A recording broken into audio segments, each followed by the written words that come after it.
It was probably the last year when I played at Taronga, Melbourne. I came in and I was obviously fairly experienced, and we got beaten.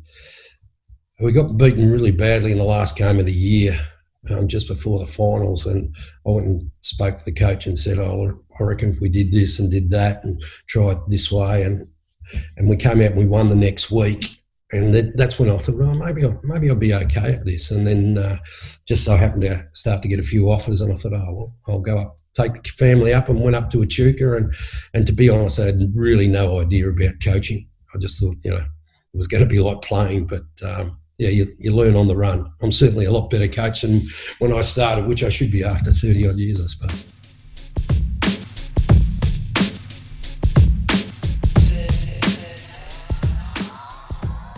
Probably all the things that I did wrong as a player, you learn as a coach. You kind of, you want players to play their role and, not sook and not be undisciplined and, train hard. And I was always good at training hard. I was just pretty undisciplined and pretty selfish as a player. So when I moved into coaching, you realised, how much better you would have been if you'd listened to the coach a little bit more intently. But coaching is the thrill of coaching is making everybody go in the same direction, which is sometimes like herding cats. Obviously, Ainslie was 14 years. That was pretty strong. So before that, it was 3 years.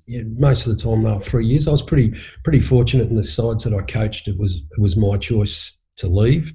My first coaching gig at Echuca I did for 2 years, and then they came and they recruited a bloke from Melbourne who was an Simon Oshott, who was an ex-Melbourne player, and they wanted to appoint him as coach, but they wanted me to stay on, so I stayed on. I didn't coach, and that was probably only 2 years. Most of them were 3-year terms.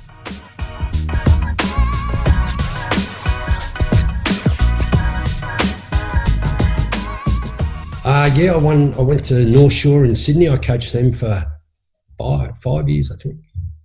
4 or 5 years, and we played in 5 grand finals. It gets very. I think it was 4 grand finals I coached in a row. We only won one of those, so that was a bit tough. But they're a side. I've been fairly fortunate. Most of the sides, even when I took over Ainslie, they were down the bottom and they hadn't had much success for a while, especially for Ainslie type people that are used to fairly regular success. So.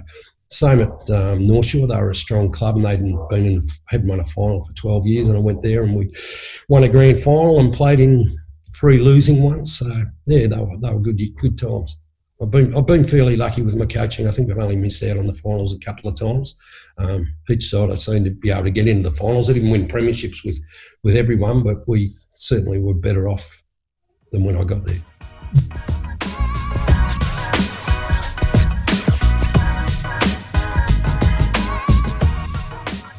Ainslie, I had some absolute superstars.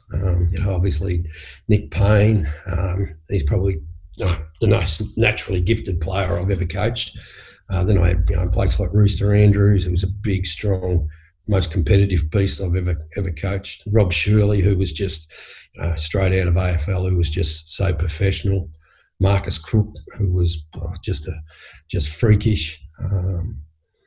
There were so many good players I've had, it's really hard to knuckle them down. I mean, even the Jack Cousiners and that of the world that really, really came on, I thought, through our coaching. He ended up being a really good player. Ian Lawless, who was just a super brave kid who just worked so hard. And then at Sydney, I had a guy called Paul Bomford, or Andrew Bomford, who played at Essendon and the Swans. He was a really good player. So I've coached so many good players over the years. Obviously Aaron Vandenberg still running around in the AFL. We coached young Tuddy when he was a kid. Michael Braun, who won a best and fairest at West Coast Eagles in their premiership years, and that's I've coached so many good players. It's hard to compare. And then I've had great leaders like John Holmes running around. And then you look back and see how successful they've all been. That's pretty good. So I've coached lots of good players. I've probably missed out half a dozen. Even a bloke like Henry Delves, you see how he's going to turn into a really good leader. He's improved out of sight. And you had a bloke like Wilesy, who he's just a natural leader. But there's so many good players that I've had running around. I was blessed at Ainslie. We had some really good players there.